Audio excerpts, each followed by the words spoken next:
Today we're going to dive into a really powerful and, let's be honest, often difficult topic, the emotion of anger when you're living with ALS. It's one of the most natural things in the world to feel after a life-changing diagnosis, but for some reason it's also one of the most misunderstood. So let's get into it. Right off the bat, I want to share this idea because it really flips the script on how we usually think about anger. We're so often taught that anger is a problem, something to just push down. But what if it's not a flaw at all? What if it's actually a sign that your mind is trying to protect something incredibly precious, like your health, your future, or just your basic sense of fairness in the world? All right, so let's start by trying to take apart that stigma. Why is it that such a natural human response gets seen as a problem, especially when someone is dealing with something as serious as ALS? Here's the single most important thing to get. When your life gets completely turned upside down and the future you planned is suddenly gone, feeling angry isn't a sign that you're not coping well. It's actually a totally expected, normal, and human reaction to this huge, profound disruption. It's part of the process. So where does this anger really come from? I mean, what's underneath it all? Well, to understand it, we've got to look at its incredibly deep connection to grief. Experts often talk about anger as being one of the main voices of grief. It's not some separate feeling from sadness or fear, it's all tangled up together.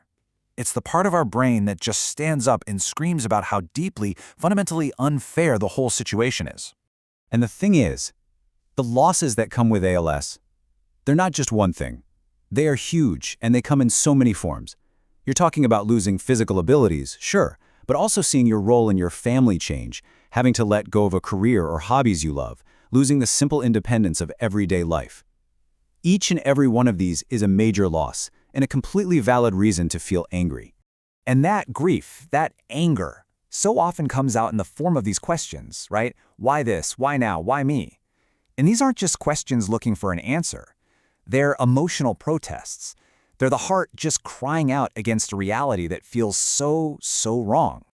And that's really the job of this anger, when you think about it. It becomes this powerful inner voice that just says, this should not be happening. It validates that feeling of injustice, and making that declaration is a really vital part of grieving. Now, it's super important to know that anger doesn't always show up looking like, rage. It can manifest in a lot of different ways. And if we can learn to recognize these different faces, we can be a lot more compassionate with ourselves and with others. I think it helps to see it as two sides of the same coin. On one hand, you have outward anger, that flash of frustration when you drop something, or feeling impatient with all the adjustments. But then there's the inward anger, which can be a quiet, simmering bitterness, or even a deep resentment toward your own body. They look different, but they're both valid expressions of that same core feeling. And the triggers can be so specific, can't they? It might be that intense frustration over a dropped fork, or a button that just won't cooperate. It could be that awful feeling that your own body has turned against you. Or maybe it's that sharp pain you feel just seeing other people going about their lives, which is just a constant, stark reminder of everything that's been disrupted for you. Okay, so understanding where the anger comes from and what it looks like, that's a huge first step. But the really crucial next part is, what do you do with it? How do you learn to cope in healthy ways, to maybe even transform that powerful energy into something constructive? Here's a simple but really powerful 3-step path. First, just acknowledge it. That's it. Just say to yourself, I'm feeling angry, without beating yourself up about it. Second, find a healthy outlet.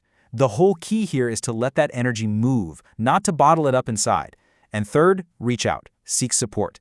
Anger loves to grow in isolation, but it often shrinks when it's shared. And what does a healthy outlet even look like? Well, it can be a lot of different things. Talking is huge, for sure, but so is just getting your thoughts out on paper in a journal. Some people find incredible purpose in channeling that fire into advocacy work. And seriously, don't underestimate the power of creative expression. Art, music, whatever. It's an amazing way to process intense emotions. So this brings us to our final and maybe the most important shift in perspective. We've talked about how anger is natural and how to cope with it. But now, let's look at how it can actually be a source of strength when we connect it to courage and compassion. This is such a game-changing idea. Your anger can actually be the fuel for your courage. It's the part of you that refuses to just passively accept things. It can morph into the determination you need to advocate for better care, to connect more deeply with the people you love, and to live with real purpose and dignity. And the path to harnessing that energy really begins with self-compassion. It starts with being able to say this to yourself, not, I shouldn't be angry, but, you know what, it makes sense that I feel angry. That's validation. It's not judgment. And then you can follow that with a simple, honest acknowledgement of reality. This is a difficult situation. Saying that isn't a sign of weakness. It's a sign of strength. It's you being honest about the sheer scale of the challenge you're up against. And finally, this is the big one. You give yourself permission. This is really the bedrock of emotional health.